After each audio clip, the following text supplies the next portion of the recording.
This is first lecture of SHM और इस part में हम बेसिकली इंट्रोडक्शन पढ़ेंगे एसएचएम के बारे में कि क्या होता है एसएचएम, और कुछ मैथमेटिकल पार्ट पढ़ेंगे कि एसएचएम को शो करने के लिए कौन सा मैथ का इक्वेशन यूज करते हैं। आइए पहले एसएचएम को समझते हैं। एसएचएम क्या होता है? अगर कोई पार्टिकल अपने मीन पोजीशन से ऑसिलेट करता है टू एंड फ्रो, यानी मीन पोजीशन से एक्सट्रीम पे गया, पॉजिटिव एक्सट्रीम पे, और फिर पॉजिटिव एक्सट्रीम से मीन पोजीशन पे, फिर मीन पोजीशन से नेगेटिव एक्स एक्सट्रीम पे, और फिर नेगेटिव एक्सट्रीम से वापस मीन पोजीशन पे। तो ऐसे ऐसे मोशन को हम एसएचएम कहते हैं। ऐसे मोशन को हम ऑसिलेटरी मोशन कहते हैं। ठीक है। अब जनरल जो ऑसिलेशन का मोशन का जो रिप्रेजेंट करने का इक्वेशन होता है उसको लिखते हैं force is directly proportional to minus x to the power n. यहां देखिए माइनस साइन क्या रिप्रेजेंट करता है वो सुनिए। अगर पार्टिकल पॉजिटिव एक्स एक्सिस में जा रहा है तो पार्टिकल को वापस से मीन पोजीशन पे आना है तो इस पर फोर्स ऐसे लगेगा, यानी फोर्स और डिस्प्लेसमेंट जो है एक दूसरे के ऑपोजिट है, और अगर ऑपोजिट है इसलिए हमने यहां पे नेगेटिव साइन लिया है। तो force is directly proportional to displacement to the power n. यहां एन जो है, यहां एन ऑड होना चाहिए 1 3 5 7। अगर ऑड इंटीजर होगा तभी ये ऑसिलेटरी मोशन का इक्वेशन होगा, इवन नहीं होगा। क्योंकि अगर आप यहां इवन रखिएगा तो स्क्वायर करने से अगर आप एक्स नेगेटिव लेते हैं उसका स्क्वायर करिएगा तो पॉजिटिव होगा, तो फोर्स तो नेगेटिव आता है। लेकिन अगर एक्स नेगेटिव लेते हैं तो उसका स्क्वायर करिएगा पॉजिटिव आएगा, तो फोर्स नेगेटिव आ जाएगा। यानी एक्स भी नेगेटिव फोर्स भी नेगेटिव, पर दोनों ऑपोजिट होना चाहिए। इसलिए जो एन का वैल्यू है वो हमेशा ऑड लेंगे, और अगर आप यहां पे n का वैल्यू 1 रखते हैं तो force will be directly proportional to minus x to the power 1, और इसी को हम बुलाते हैं सिंपल हार्मोनिक मोशन।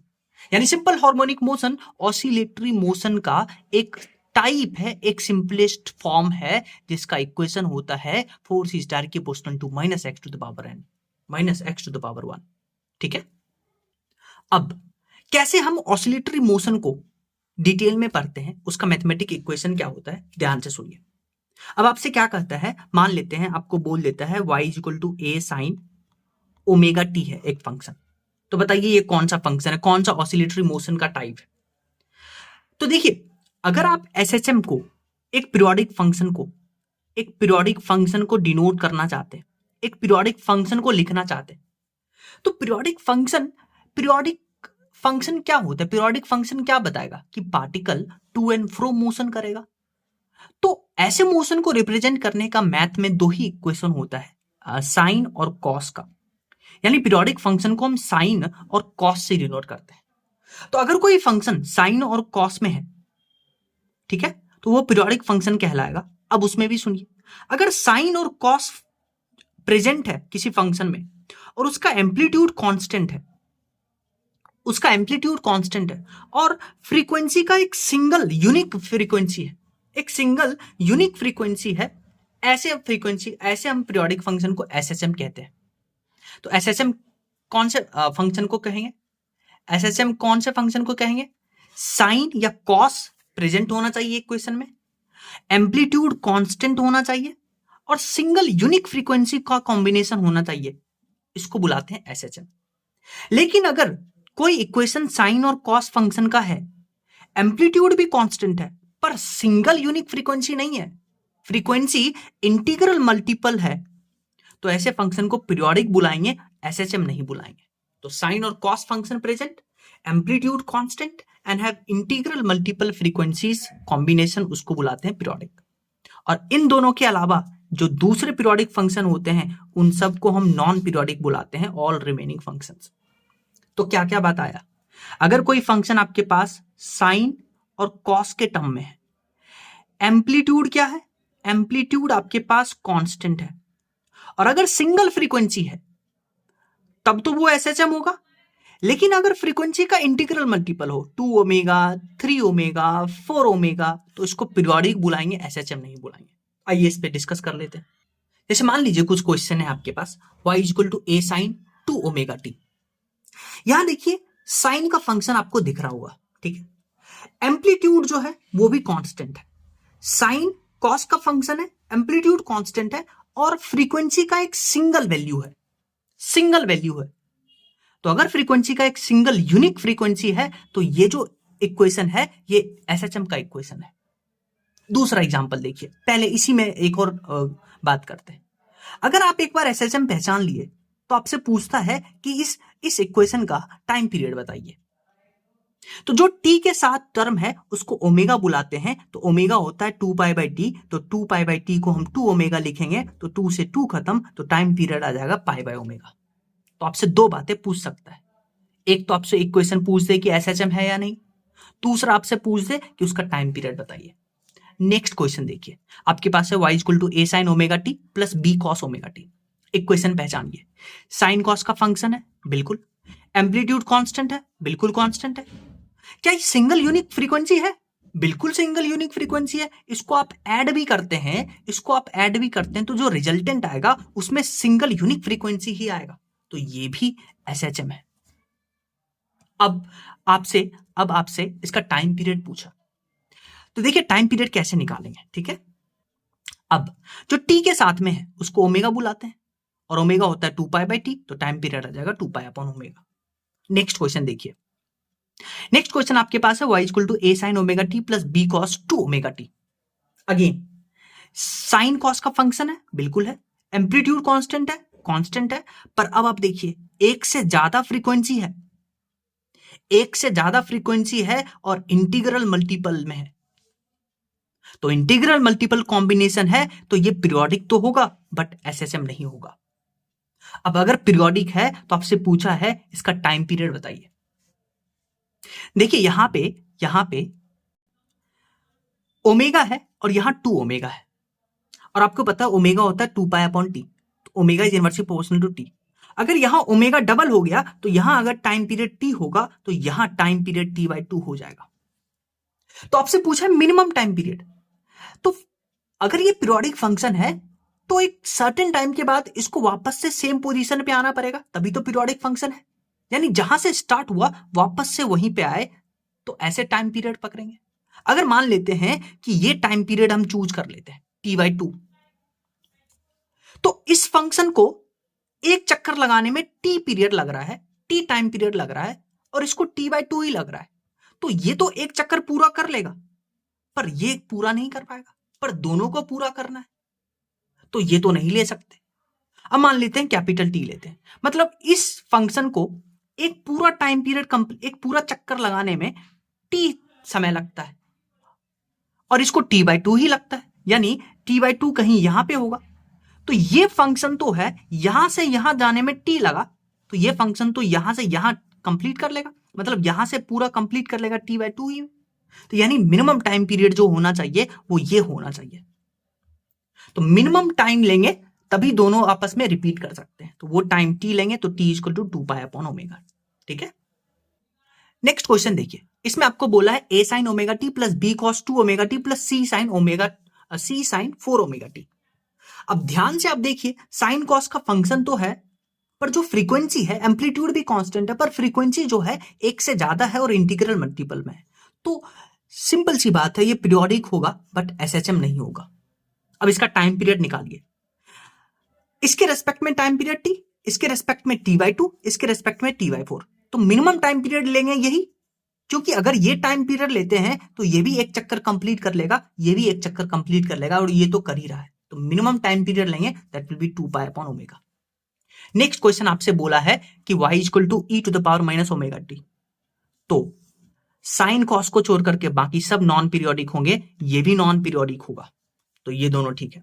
अब नेक्स्ट एक इंपॉर्टेंट क्वेश्चन देखिए, इंपॉर्टेंट क्वेश्चन है, आपको बोला है y = a sin square omega T, आपसे पूछा है कि इसका नेचर बताइए।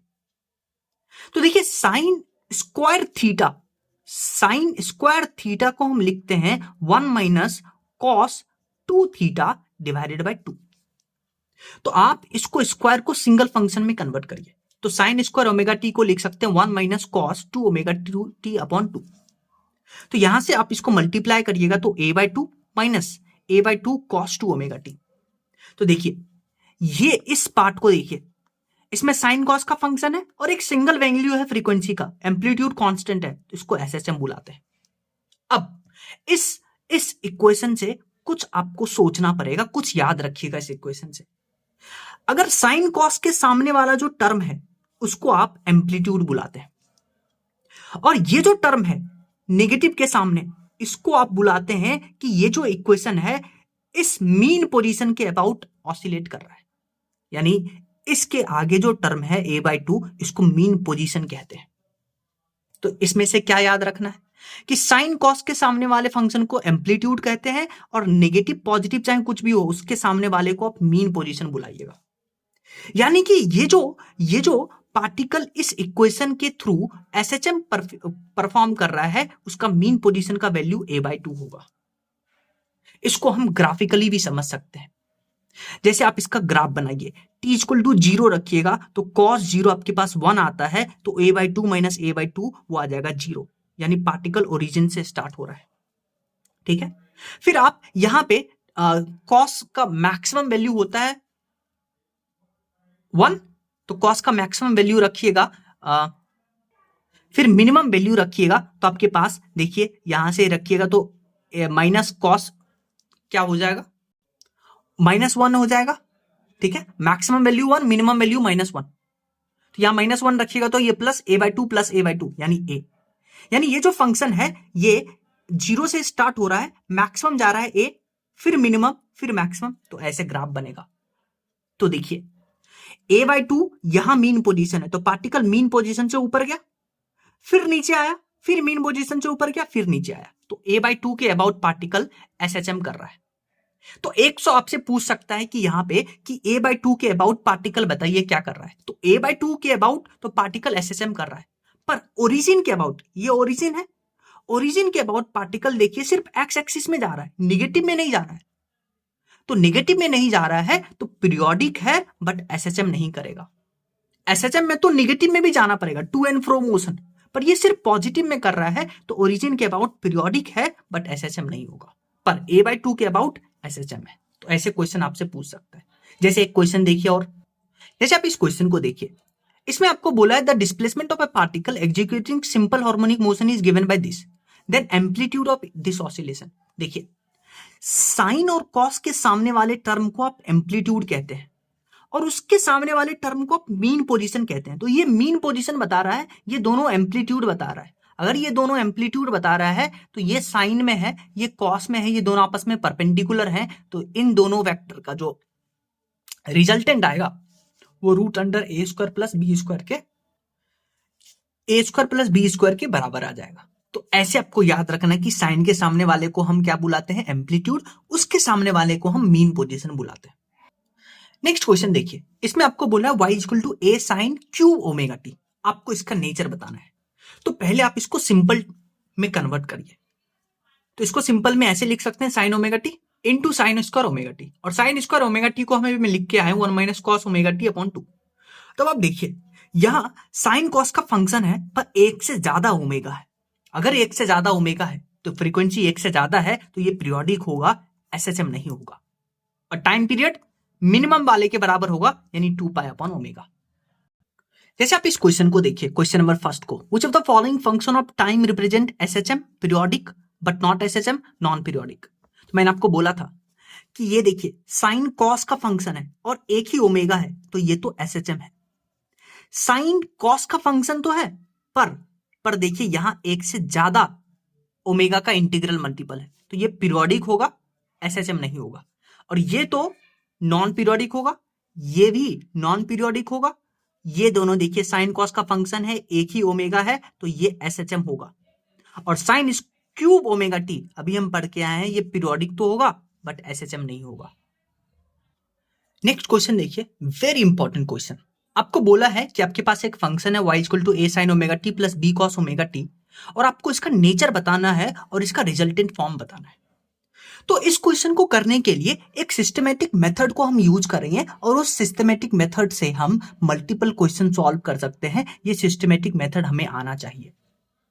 तो मान लीजिए आपके पास ये फंक्शन ये गिवन है, तो ये एक फंक्शन है, एक ये फंक्शन है, तो जो साइन के साथ में होता है उसको एम्पलीट्यूड कहते हैं, और इसके साथ में जो है एम्पलीट्यूड।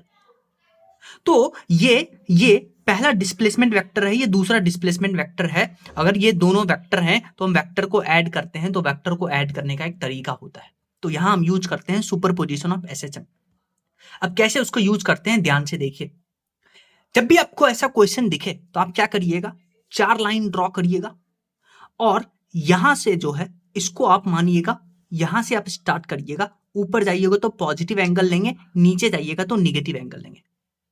ठीक है।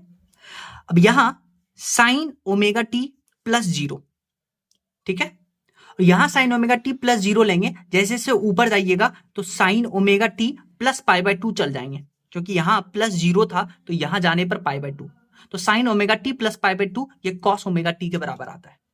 तो पॉजिटिव में गए ना एंगल, 0 से पॉजिटिव प्लस पाई बाय 2 गए, फिर यहां से यहां तक जाएंगे तो एक और प्लस पाई बाय 2, यानी यहां जाएगा sine omega T plus pi, यानी पाई बाय 2 प्लस पाई बाय 2 पाई, और इसको लिखते हैं माइनस साइन ओमेगा टी। और फिर यहां से यहां जाएंगे तो पॉजिटिव में ही घूम रहे हैं, एंटी क्लॉकवाइज घूम रहे हैं तो उसको पॉजिटिव लेते हैं, तो यहां माइनस साइन ओमेगा टी, तो sign omega T plus pi by 2, यानी sign omega T plus 3 pi by 2, तो ये होता है माइनस कॉस ओमेगा टी।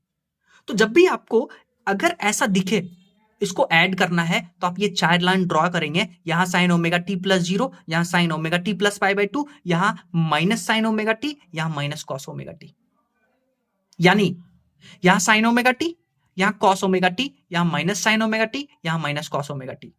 तो ये जो लाइन है sign omega T minus sign omega T, ये जो लाइन है cos omega T minus cos omega T, ऐसे आप ड्रॉ कर लीजिएगा।